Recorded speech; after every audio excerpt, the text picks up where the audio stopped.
Murskem dnevniku. Bogatajevi dnevi pod okriljem ministrstva. Začetek motoristične sezone. Prvi petek v maju sočna vilica. Ostanki prašiča ob vodnem zajetju. Vreme jutri bo jasno.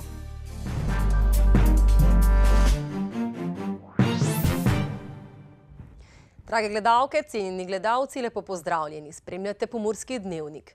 Mestna občina Murska Sobota je podpisala dogovor o sodelovanju pri organizaciji in izvedbi prireditve Bogatajevi dnevi zaščite in reševanja 2017 z Ministrstvom za obrambo. Dnevi zaščite in reševanja so največja prireditev v Sloveniji, na katere se bienalno predstavljajo enote civilne zaščite, različne reševalne službe ter sistem varstva pred naravnimi in drugimi nesrečami nasploh. Letos že 6. prireditev Bogatajevi dnevi zaščite in reševanja bodo od 8. do 10. junija v središču Murske Sobote. Osrednji organizator dogodka je Uprava Republike Slovenije za zaščito in reševanje. Veseli smo, da je prišlo do tega dogovora. Predvsem se zahvaljujemo županu Mestne občine Murska Sobota, pa tudi vsem sodelavcem, tako na lokalnem kot na državnem nivoju, da uspešno sodelujejo in se pripravljajo na to, da so pripravljeni, usposobljeni in imajo vse potrebno, da takrat, ko občanke in občani, državljanke, državljani njihovo pomoč potrebujejo, da nam ustrezno pomagajo. In da letošnji Bogatajevi dnevi zaščite, reševanja in pomoči, ki se bodo tako vnaprej imenovali po našem dolgoletnem sodelavcu in nekdanjemu poveljniku civilne zaščite Miranu Bogataju, bodo približali delovanje vseh sil, ki so vključene v sistem varstva pred naravnimi in drugimi nesrečami, vsem, tako našim najmlajšim, predšolski mladini, šolski mladini, pa seveda vabljeni tudi vsi ostali, vsa strokovna in druga javnost, da pride in da pogleda, kakšna bo ta prireditev. Izpostavila bi mogoče samo nekaj najpomembnejših dogodkov. Zagotovo v prvi meri gre za preverjanje ekip Rdečega križa, prve pomoči, tekmovanje gasilskih desetin, vabljeni vsi na tek 112. Organizirana bo tudi dejavnost za naše najmlajše, omenila bi gledališko predstavo Pikec Ježek in gasilko Jež, seveda tudi vrsta strokovnih posvetov, na voljo bodo razstavni prostori za domače in tuje razstavljalce, vse zaščitne in druge opreme in kot sem rekla, vrsta predavanj, okroglih miz, kjer bomo tako za strokovno kot tudi laično javnosti predstavljali pomen civilne zaščite in vseh sil, ki so vključeni v to. Ministrica za obrambo Andreja Katič in župan Mestne občine Murska Sobota, dr. Aleksander Jevšek, sta podpisala dogovor o sodelovanju pri organizaciji in izvedbi prireditve Bogatajevi dnevi zaščite in reševanja 2017. Župan Mestne občine Murska Sobota je kot posebej pomemben izpostavil strokovni namen prireditve, saj je ta priložnost, da se tako razstavljavci kot pripadniki enot za zaščito in reševanje na enem mestu seznanijo z najsodobnejšimi načini in tehniko zaščite ter reševanja. Pravzaprav ima ta dogodek dva pomembna segmenta. Prvi segment je ta strokoven in namenjen temu, da se tako razstavljavci kot tisti, ki so pripadniki enot za zaščito in reševanje, seznanijo z najsodobnejšo tehniko in pravzaprav tudi načini zaščite in reševanja. Ne samo iz Slovenije, ampak tudi, kot je bilo že večkrat danes povedano, tudi iz tujine. Drugi namen je pa ta, kot je iz samega programa razvidno, da se poskuša čim več mladih pritegniti v enote za zaščito in reševanje, ki na nekaterih segmentih mogoče občasno opažamo, da se enote starajo, sicer to je dobro, ker imajo izkušnje, ampak želja je naša in ambicija, da bi čim več mladih vključili v gasilske enote, civilne zaščite in tako dalje in tako dalje. Kot dodaja, je ta dogodek pomemben za celotno mesto. Iz tega razloga, ker bo kar nekaj tisoč ljudi 3 ali 4 dni v Murski Soboti. To pomeni tudi za naše ponudnike gostinskih prenočitvenih storitev priložnost, da kaj tudi zaslužijo. Hkrati pa je glede na to, da je naše mesto izjemno lepo, da je naša pokrajina izjemno lepa, so tudi to priložnost, da ljudje vidijo, kam se da priti na dopust in da se še večkrat vračajo v Pomurje. Na Bogatajevih dnevih zaščite in reševanja bo skupaj sodelovalo več kot 3000 pripadnikov različnih organizacij iz sistema zaščite in reševanja.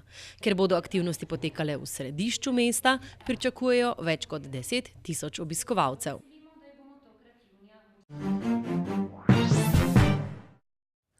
Lepo vreme je na ulice in na ceste privabilo tudi motocikliste in kolesarje, zato smo na začetku motosezone v studio povabili predstavnika policijskega inšpektorata sektora uniformirane policije, policijske uprave Murska Sobota, Srečko Štajner je z nami. Pozdravljeni. Lep pozdrav tudi vam. Preden poveva kaj več o tej motosezoni, ki se je začela sedaj v lepem vremenu, pa malo k statistiki. Imate namreč podatke, koliko je bilo smrtnih nesreč oziroma koliko nesreč s smrtnim izidom se je pripetilo v zadnjih letih? Ja, prav na podlagi teh statističnih podatkov in pa na podlagi statistike lahko rečemo, da ko govorimo o voznikih enoslednih motornih vozil in pa seveda tudi posledično potem z kolesarje, da gre za eno od najbolj ogroženih kategorij udeležencev v cestnem prometu. Pa ne samo to, tudi naše pomurske ceste so, kar se tiče same statistike, prej nevarne kot pa varne, če gledamo, kakšne so posledice v teh prometnih nesrečah. In če sedaj pogledava samo voznike enoslednih motornih vozil, se pravi motoriste ali pa prav te, o katerih se danes pogovarjamo, da lahko ugotovimo, da od leta 2000 do 2016, da so pomurske ceste terjale 26 smrtnih žrtev med motoristi, da jih je bilo 152 hudo telesno poškodovanih, to sta pa podatka, katera kažeta na to, da je dosti preveč, že samo ena smrtna žrtev je preveč.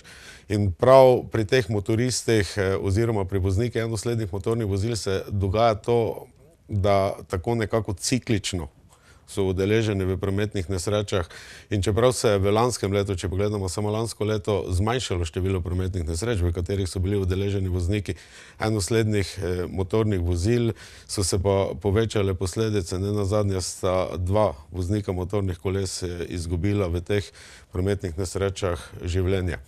In pa, če še sedaj povemo za naše poslušalce oziroma gledalce, kateri bodo gotovo rekli, ja, koliko pa jih nesreč povzročijo. Res, tudi tu je statistika bolj ali manj ne na strani voznikov enoslednih motornih vozil, kajti več kot 50% teh prometnih nesreč, v katerih so udeleženi vozniki enoslednih motornih vozil, praktično so jih povzročili.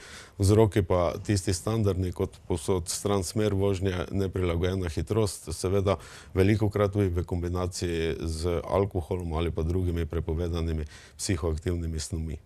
Zato mogoče sedaj na začetku kakšne napotki za motoriste in za tiste, ki so seveda drugi udeleženi? Prav na začetku ali pa dostikrat radi rečemo, vzgled naj bodo policisti. Tudi mi na policiji imamo policiste, motoriste, kateri ne grejo na cesto oziroma ne začnejo z motornimi kolesi delati, dokler ne naredijo treninga varne vožnje in pa kondicijske vožnje. In to bi tudi svetovali vsem tem voznikom motorjev, kateri se vozijo po pomurskih cestah. Ne smeva zanemariti oziroma spregledati dejstva, da je Pomurje regija, kjer je registriranih 19 motoklubov. Da je Pomurje regija, kjer smo imeli leta 2006 registriranih 600 motornih kolesov, da jih imamo letos že preko 3400. Se pravi, da se vse to povečuje in pa da samo po sebi to terja, da se izboljša oziroma da se na začetek sezone izredno dobro pripravijo. Pa ne samo one, tudi vsi ostali, kateri se tako ali drugače ukvarjajo z prometom, prometno tehniko, prometno infrastrukturo. Vidimo, da se sedaj intenzivno čistijo cestišča po zimi, letos je bila zima dolga, ogromno je na cesti še tega posipnega materiala. To je pa seveda za motoriste tisto, kar je najbolj ali pa prav na začetku sezone zelo nevarno. Zaradi tega vsako takšno priložnost ali pa vsakšno priliko, kjer se pripravlja na to oziroma kjer se dogajajo te zadeve na začetku sezone, trening varne vožnje in pa potem tudi kondicijska vožnja, je priporočljivo, da se ti vozniki enoslednih motornih vozil tega udeležijo in pa se seveda tako varno zapeljejo skozi to letošnjo motoristično sezono. Je hitrost tista, na katero bi upozorili, mogoče na katerih določenih odsekih? Pa ne samo hitrost. Velikokrat rečemo, da je hitrost tisti najpogostejši vzrok za nastanek same prometne nesreče. Je res. Ampak velikokrat pozabljamo, da sama hitrost ni nevarna. Nevaren je človek, kateri z to hitrostjo opravlja. Je pa res, da pa je prav pri voznikih motornih koles oziroma enoslednih motornih vozil, hitrost ena od tistih najpogostejših vzrokov za sam nastanek prometne nesreče. Ne nazadnje na dveh kolesih je velika razlika, ali peljemo 90 ali pa z osebnim avtomobilom peljemo 90. Pa če smo že pri osebnih avtomobilih, upravljali ste tudi akcijo, bili ste vključeni v to vseslovensko akcijo zavezovanja varnostnih pasov. Kakšni so rezultati? Je res, od 13. marca do 26. smo intenzivno izvajali nadzor nad udeleženci v cestnem prometu z poudarkom na uporabe varnostnih pasov, obenem pa tudi na uporabe mobilnih naprav oziroma naprav, katere zmanjšujejo vidno in slušno zaznavanje. Rezultati, če gledamo samo številčno, so izredno visoki oziroma kažejo na to, da še stalno v Pomurju veliko voznikov, kateri ne uporabljajo varnostnih pasov. Nenazadnje smo policisti v tem času skupaj ugotovili 1333 kršitev, od tega jih je bilo 257 zaradi neuporabe varnostnega pasu na prednjem sedežu, 17 je bilo takšnih kršitev, kjer niso uporabljali sopotniki v vozilu na zadnjem sedežu varnostnega pasu. To so pa podatki, kateri kažejo, da še vseeno ni tista prava zavest, da je uporaba varnostnega pasu potrebna. Seveda pa smo v času izvajanja nalog v tej akciji oziroma izvajanju nadzora ugotovili še eno drugo dejstvo. Dosti bolj, ko pa neuporaba varnostnega pasu je nevarna ali pa uporaba mobilnih naprav med samo vožnjo, to je pa dosti bolj nevarno, kot pa, ko smo malo prej govorila, vožnja z neprilagojeno hitrostjo oziroma z hitrostjo 60 ali pa 65 km/h, tam, kjer je omejitev 50.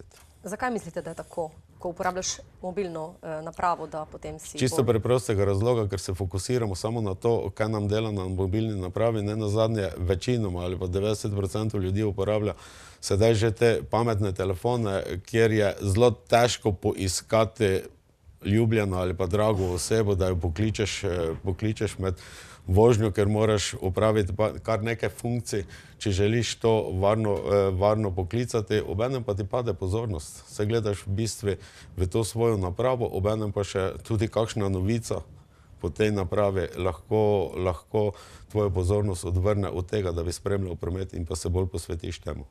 Boste takšne akcije še opravljali v letošnjem letu? Mi na policijski upravi, če smo si zadali cilj, da ne bi bilo nič mrtvih motoristov oziroma voznikov enoslednih motornih vozil in da bi bilo minimalno število hudo telesno poškodovanih, smo si zadali tudi cilj, da skozi vso leto 2017 bomo poostreno nadzirali udeležence v cestnem prometu prav na poudarku uporabe teh mobilnih naprav med vožnjo. Najlepša hvala, gospod Štajner, da ste bili v našem studiu. Hvala tudi vam. V studiu v današnjem soboškem ekranu smo gostili strokovna delavca Zavoda za kulturo, turizem in šport Murska Sobota. Povedala sta, nad katerimi projekti bdita in kaj ti projekti prinašajo v naše okolje. Obenem sta napovedala začetek poletne sezone. Torej, odprta terasa v zunanjem delu pred hranilnico Prekmurskih dobrot, julija in avgusta ostaja stalnica Skrito dvorišče, je pa tudi za letos napovedana oživitev Slovenske ulice s sočno vilico. Prva sočna vilica bo v petek 5. maja. Ja, lansko leto smo začeli s tem novim projektom Sočna vilica, ko smo želeli občanom in obiskovalcem našega mesta ponuditi neka drugačna kulinarična doživetja in predvsem pritegniti ljudi v mesto, da se v mestu družijo, srečujejo, skratka, da se imajo fajn. Projekt je bil zelo dobro sprejet, tako strani obiskovalcev, tisti, ki so prihajali in so se imeli fajn, kot tudi strani ponudnikov, torej gostincev. Tako da letos imamo že pripravljeno vse, smo skratka v nizkem štartu, da bomo 5. maja začeli s prvo sočno vilico. Nekaj bo novosti, vsaj kar se tiče ponudnikov, nekaj zanimivosti, ampak o tem še malo počakajte, vse bo objavljeno na spletni strani in na Facebook profilu Sočna vilica. Motoristi pa tudi tekači očitno preveč vznemirjajo živali, saj se je pojavila pobuda, da bi se omejilo gibanje oziroma rekreacija ljudi po noči v gozdu. Sprašujemo se, ali je teh rekreativcev zares toliko. Udeleženci javnih posvetov predlagajo, naj se po noči omeji gibanje motoristov in tekačev v gozdu, saj da ti preveč vznemirjajo divjad. Raziskovalci Zavoda za gozdove so namreč dlje časa spremljali, kaj počnejo ljudje v gozdu ponoči. Njihova raziskava je pokazala, da se ljudje med 1 in 5 zjutraj pogosto vozijo z motorji in motornimi sanmi. Poleg omenjenih naj bi živali vznemirjali tudi številni tekači, ki motijo živali s svetilkami. Predlagatelji bi tako gibanje v gozdu ponoči omejili na 1 uro pred sončnim vzhodom in 1 uro po zahodu. Pomurski strokovnjaki z tega področja sicer pravijo, da problematika nočnih tekačev in motoristov v našem prostoru ni tako pereča. Je pa pereča problematika nabiralcev gozdnih plodov, ki zagotovo vznemirja divjad in ima podobne učinke, le da gre za dnevno gibanje. O predlogu udeležencev javnih posvetov bo razpravljal odbor za kmetijstvo, saj bi bilo treba takšno prepoved potem vpisati v zakon. Sicer pa državni sekretar na Ministrstvu za kmetijstvo nad predlogom ni najbolj navdušen. Ocenil je, da bi bilo omejiti hojo in gibanje skozi gozdove ponoči pretirano.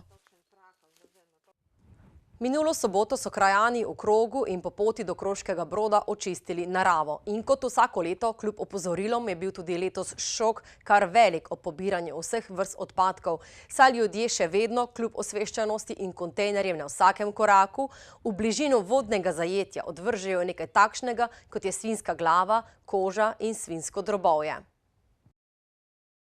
Mestna občina Murska Sobota in Zaubermacher Komunala sta v sodelovanju s krajevnimi skupnostmi in mestnimi četrtmi organizirali čistilne akcije pod nazivom Naša občina, čista in urejena. Te so minuli vikend dopoldne potekale v mestnih četrteh in krajevnih skupnostih Murska Sobota, Markišavci, Veščica, Krog in Satahovci. Sicer je ostalih odpadkov vedno manj, a še vedno so vsi, ki so se z akcije udeležili, šokirani, kaj vse se najde v bližini vodnega zajetja, iz katerega vsi Pomurci pijemo vodo.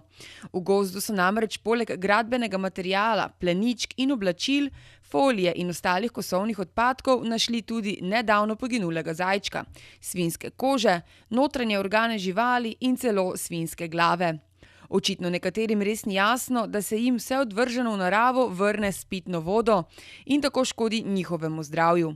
Sicer pa bodo čistilne akcije potekale tudi to soboto 1. aprila v krajevnih skupnostih Bakovci, Nemčevci in Rakičan. Na spletnem portalu sobotainfo.com poročajo o iskanju trupla in sicer v vodnjaku na Vaneči. Več na www.sobotainfo.com. Mi pa si oglejmo kratke novice.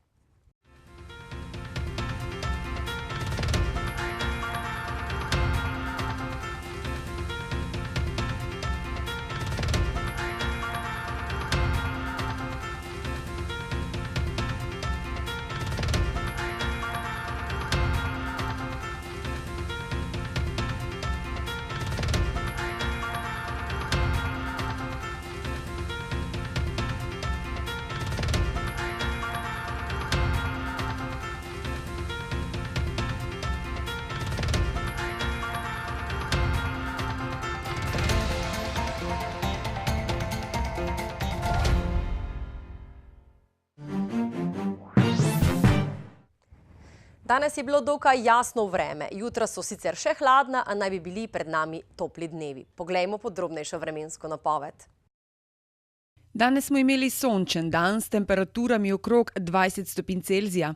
Opoldne ste v Krajinskem parku Goričko in Murski Soboti namerili 15 stopinj, v Radencih in Lendavi pa stopinjo več. Jutri bo pretežno jasno. Ponekod na Primorskem bo čez dan prehodno zapihala šibka burja. Najnižje jutranje temperature v vzhodni Sloveniji se bodo v Murski Soboti in Mariboru gibale okrog 2 stopinj Celzija, dnevne pa se bodo povzpele do 22. V četrtek se bo po deloma jasnem jutru nekoliko pooblačilo. Dnevne temperature bodo malce nižje kot jutri. Tudi v petek bo sprva še zmerno ponekod pretežno oblačno, čez dan pa se bo postopno razjasnilo. Temperature v naših krajih se bodo dopoldan gibale med 4 in 7, dnevne pa med 19 in 22. Toliko za danes, jutri je še en dan, preživite ga kar se da lepo, zvečer pa bodite zopet v naši družbi. Oglejte se tudi našo spletno stran www.tvideja.si. Lep preostanek dneva vam želimo. Se vidimo!